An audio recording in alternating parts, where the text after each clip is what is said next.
Hi guys, we're going to make a snowflake, and this is going to be unique to your own, your own design. Shouldn't look exactly like mine. Should be different. And I'm going to go through a couple of the protocols with what you need and how it should work. The reason I have the video in the corner here is so I can show you that what we're going to do is we're going to actually print this out. We're gonna laser cut it on a little piece of plywood for you, and you're going to be able to take it home. So here's my design, and if you look here, you can see assemble one. I've made the assembly and checked everything. It looks good, and so now I can send it to Mrs. Kandari as a DXF file, and we can make this happen. So that's the there's a lot to get through in order to get to this. And so I'm going to go through and demo as much as I can and hopefully get you where you need to be. So let's get rid of that and this. Okay. So the first thing we need to do is we need to start with a new drawing, right? So you guys are going to start with something that looks like this. Sorry. Let me get you like this, right? So before I sketch, I'm going to go to the 3 lines at the top, workspace units, and I'm going to make sure I'm in millimeters. This is super, super, super important. I know in our assignments sometimes we do it. It's like they try to trick us with that. But here, it's either go or no go. So the laser only thinks in millimeters. And so if you put inches and you do 56 inches, it's going to think it's 56 millimeters because it's just going to know the number is 56 and it's not going to know the difference. So it's very, very important that you're working in the correct units. All right, so we have millimeters, sketch. I'm going to use the front plane, front. I'm going to go ahead and use a circle and a construction line. So what I'm doing is I'm creating a size that's consistent for everybody. So I'm going to hit D for dimensions and I'm going to click, and so you can see what's going on. I'm going to hit 3 space IN, 3 inches. So it's 76.2 millimeters. And so you can write in 76.2 millimeters, or you can do 3 space IN. Either way, it will convert it to the right thing. The idea is that our settings are in millimeters. So you can always think in inches and then just type in IN at the end, and it will convert it to the millimeters for us. So you can do that if you need to. And I like to think in inches, so FYI. Okay, so I'm going to go ahead and draw a line. And this is me just creating the equivalent of a snowflake. So if you've done this in paper, you know that you're going to make a shape, you're going to fold things, and then you're going to cut out a shape. And then when you open it back up, you have a snowflake. So in this case, what we're doing is we're creating a shape that we're then going to mirror. So it says the first thing I have to do is select my mirror line. So I want it to be this straight up and down one. And now I can select the other ones. And I'm making, it wanted me to keep it in line. I'm making something that gives this shape. The next thing I'm going to do is I'm going to go drop down here and do a circular pattern. And the reason I clicked it back over to linear is because you probably visually have linear on your board right now. And so by going down here and going to circular pattern, you can get the one you need. Okay, so I'm going to highlight this piece, and it's automatically going to give me 3. I don't want 3. I want some more. Let's say 5. Meh. What do you think? What about 6? So you can play with this. I am not requiring a specific dimension here. You can decide. I'm going to go with 6. I kind of like 6 on this one. And then I'm going to extrude it. And the thing was, when I extrude this, it's going to lose its mind a little bit because of all the lines. It's okay. So I'm going to go ahead and just extrude the whole thing. And we'll see. Oh, no, it didn't lose its mind. That's cool. I'm going to make the thickness right now what I need it to be for the for it to match our plywood. So I'm going to do 0.18. No, I'm not going to do 0.18. 0.18 is the inches. I'm going to do, well, let me do that. 0.18 space IN. So you can see what it's going to do. Hello? Did it lose its mind? Oh. So let me just double click on that so you can see. It should have converted it, which it did. Yeah, okay. So we have 4.57 millimeters is what you're going to use for the thickness of the wood. Okay, hope that makes sense. So I have an initial shape here that I kind of like. The reason that I extruded all of it instead of trying to do parts that were cut out and things like that is because it has error messages when you do that. It struggles with that. So instead what we're going to do is we're going to create this outside shape and then go right back in, sketch on it, and now we can cut out things inside. So, like I might do like a circle here, but watch where things touch. This is being cut out. If you cut out too much and it's a puzzle, it won't work. You have to think of this as a solid piece of wood, and you're cutting things into it. So try to visualize that. I'm going to go ahead and pattern that. I kind of like it. So let's do this. And what do we have? 6, so that it goes right in the same spot. Yeah, that looks good. So I can hit enter on that or click over here. There we go. I also want to put some shape inside as well, just to kind of give it, I don't know, something else. What if I did like this? Like now I'm just goofing around. And this is what I want you to do. I want you to goof around. If you don't make it perfectly even when you do it, you're going to find that that's going to be weird. The one thing I don't like about this is it touches the origin, and that means that it would cut out the center and might be weird. So I'm going to go back in and kind of grab a circle here so that it doesn't do the very, very center. Because I feel like if you cut out the whole center, then you kind of get yourself in trouble when you go to cut it for real. A lot of this is about the for real cutting thing. All right, let's pattern this here. I kind of like it. Right? And then we're going to do that. 6. Do I want to do 6 or do I want to do like I could do 5. What would that look like? Would that be weird? Huh.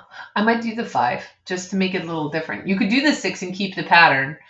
Again, this is all you. What you want to do. Hit check.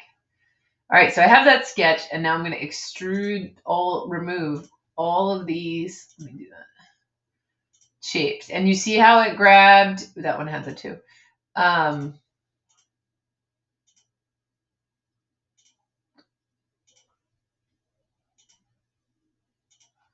then let's make sure I'm removing it the right way. Okay, it looks like it's doing it right. We'll say through all. And then hit check. I'm pretty happy with that. I mean, you can keep going. You could, some kids will bring in pattern, like images and things like that. Pattern a cat or I don't know. There's all kinds of fun stuff you can do with this. I'm trying to keep it pretty basic and go from there. And that's my 5-minute alarm. All my kids know that. Okay, so what we're going to do here is go to front. And we have to cut out the slot where they're going to fit together. So for this, I'm going to go ahead and sketch on this here. And I'm going to create a rectangle, but I'm going to do it over here. I could line it up with this. I'm okay with that constraint existing. And then I'm going to go ahead and dimension it. And I found for it to be like a tight fit, because we were doing 0.18 inches for the thickness of the wood, we're actually going to go ahead and do this as 0.17 millimeters. And inches. I'm sorry. 0.17 inches. So that gives us that 4.32 millimeters. That will probably work when we go to cut it. I'm trying to get a tight cut so that a tight fit when we put them together. It's called a friction fit. Because if we do a friction fit, we don't need glue. So that's the idea behind it. Okay, so we're looking for midpoint. And I'm hoping this will work. Sometimes I feel like I go to demo and then things go weird. So I picked the line at the top, and then I picked that, and bam, it went right in the midpoint. I'm perfectly happy with that. So that worked out good.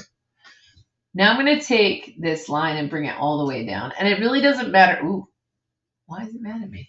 What did I do? Sketch cannot be solved. Somehow I tied it into something by accident. Let's see.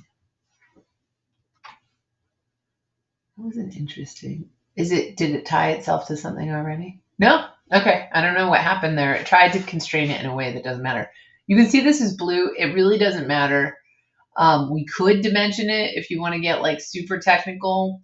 We know it's 3 inches, so we know this would be 1.5 space IN, which would be that 38.1. You can see it goes right up to the tip. That would be fine too. So either way works.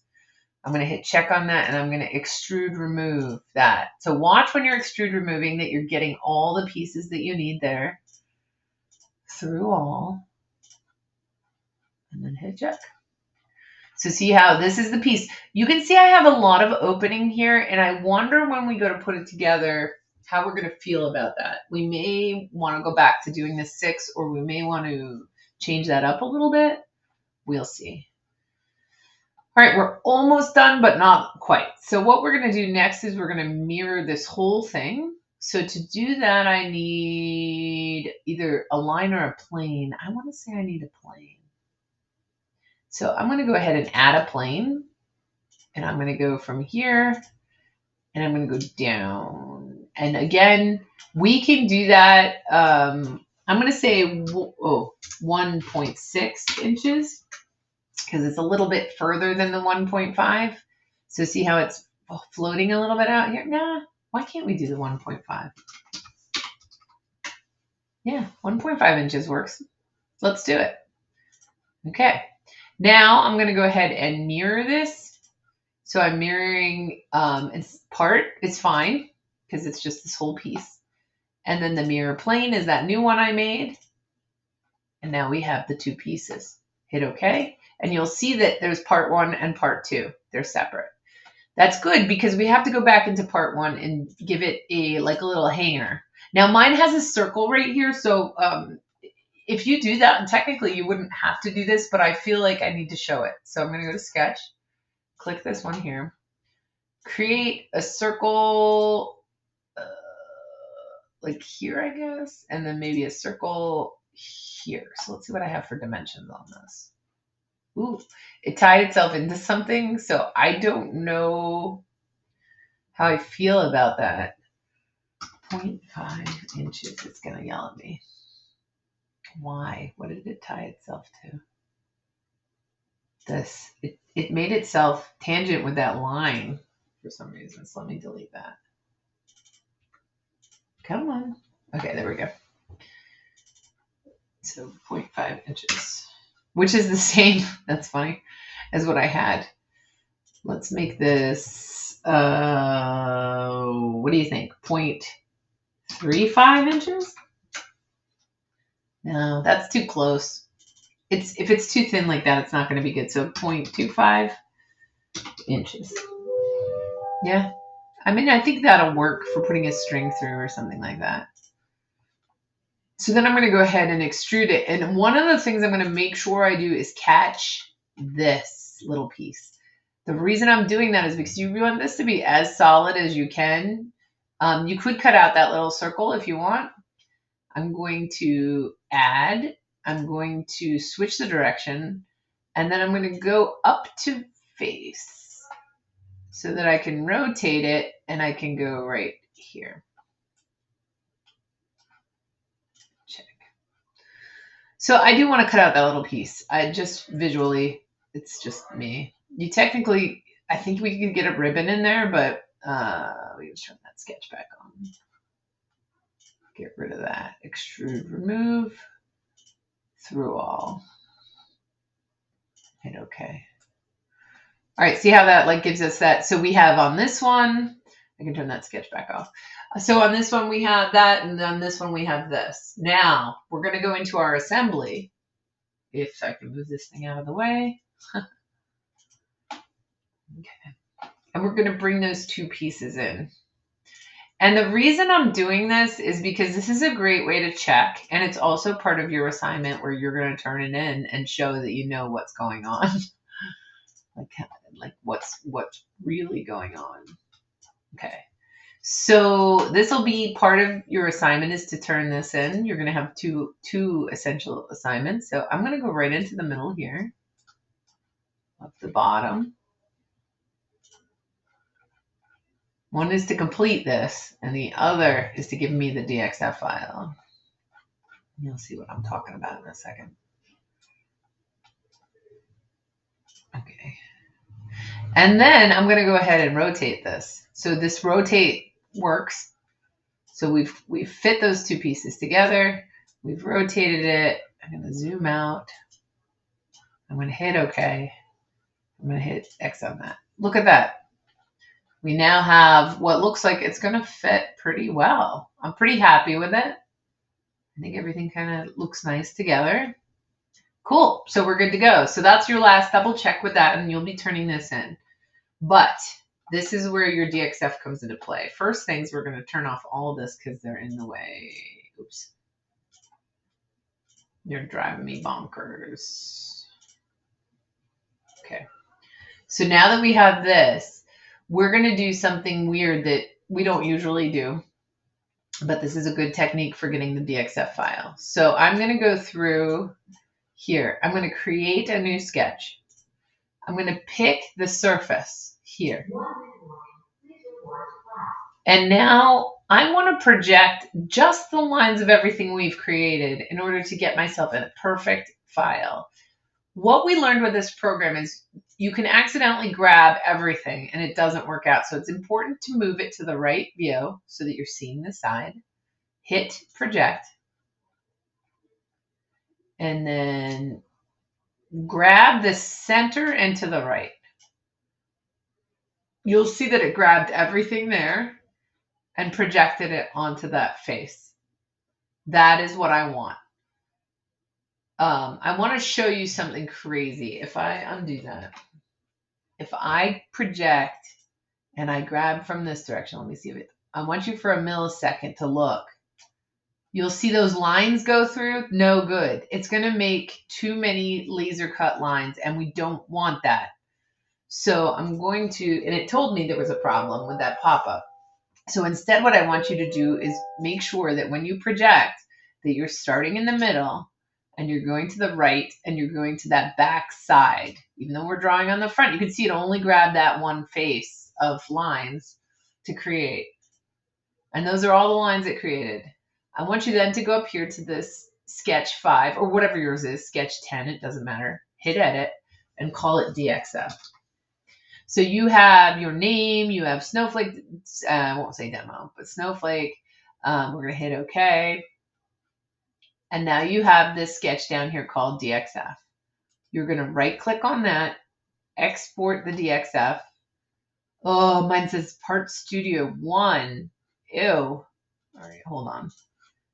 Here, change this and rename it because you need to have your name. So first name, last name, because we're running like 100 of these. If you don't have your name, things are going to get really crazy.